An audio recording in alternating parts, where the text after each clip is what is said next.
السلام ورحمة الله وبركاته.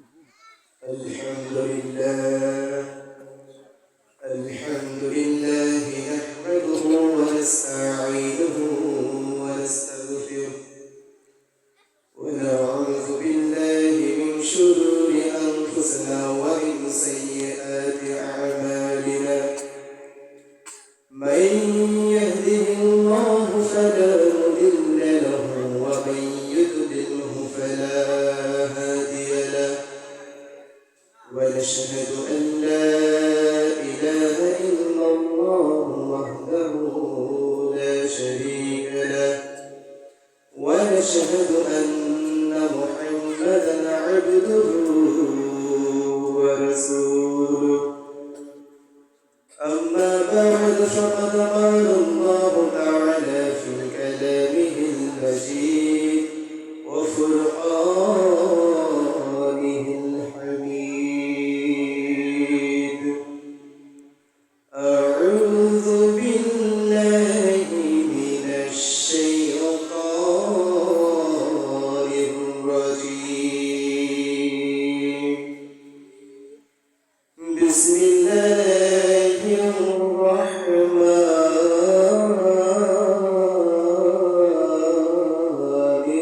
الرحيم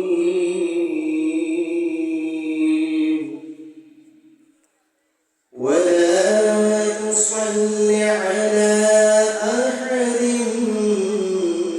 منهم مات أبدا ولا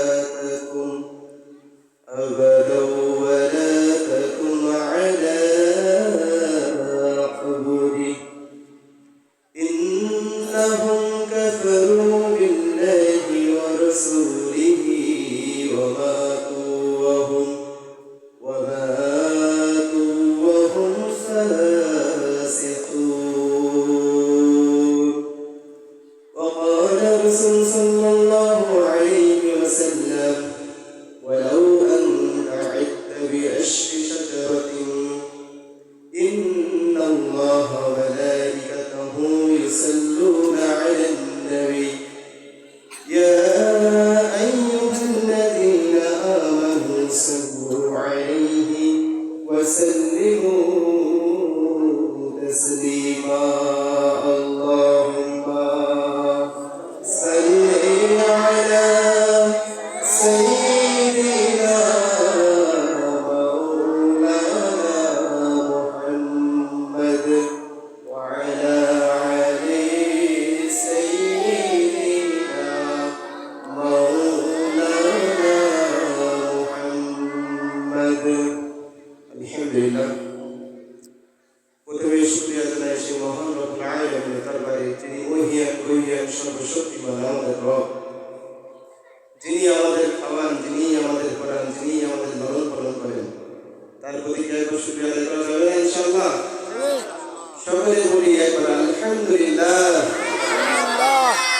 শুকরিয়া আদায় করতে কোনো সমস্যা নেই, কোনো সমস্যা নেই। যত বেশি শুকরিয়া তত বেশি নিয়ামত, তত বেশি বরকত। সুবহানাল্লাহ।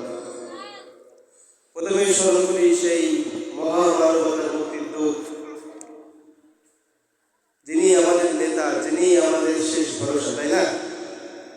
সেই নবীর প্রতি একবার দরুদ করি সকলে জোরে সোরে বলেন সাল্লাল্লাহু আলাইহি ওয়াসাল্লাম। আল্লাহ পাক আমাদের কবুল করুন, সকলে বলেন আমিন। আল্লাহ পাকের শুকরিয়া আদায় আমরা যত বেশি করতে পারবো আল্লাহ পাক আমাদের নিয়ামত তত বাড়িয়ে দেবে, তাই না? সংক্ষেপে বলতে চাচ্ছি, কারণ সময় বেশি নেই, যেহেতু এখানে সবাই দিন আনা দিন থাকে, সকলে আমরা মানুষ, একটা চলার ফেরবে, তাই না? এখন অনেকে আছে যে আজানের আগে উঠে ফোটাই চলে কাজ করে। যাক, আল্লাহ পাক এই হালাল উপার্জনটা বজায় রাখুক আমাদের ভিতরে, সকলে বলুন আমিন। হযরত মুসা আলাইহিস সালাম তিনি একবার তুর পাহাড়ে যাচ্ছেন, যাইতে যাইতে একজন ধনী ব্যক্তির সাথে দেখা। এই হাদিসটার সাথে আমার মুসলিমরা ভালোই পরিচিত, কারণ তারা শুনছে। মুসা আলাইহিস সালাম যখন তুর পাহাড়ে যাচ্ছেন আল্লাহ পাকের সাথে সাক্ষাৎ করতে, দেখা করতে, তখন সামনে হঠাৎ করে একজন ধনী ব্যক্তি পড়ল। ধনী ব্যক্তি যখন পড়ল তখন ওই ধনী ব্যক্তি মুসা মুসা আলাইহিস সালামকে বলছে যে মুসা তুর পাহাড়ে যাও। মুসা কালিমুল্লাহ বলছে হ্যাঁ তুর পাহাড়ে। তো বলছে তুর পাহাড়ে যাচ্ছ ঠিক আছে, তবে তোমার আল্লাহ পাকের কাছে আমার একটা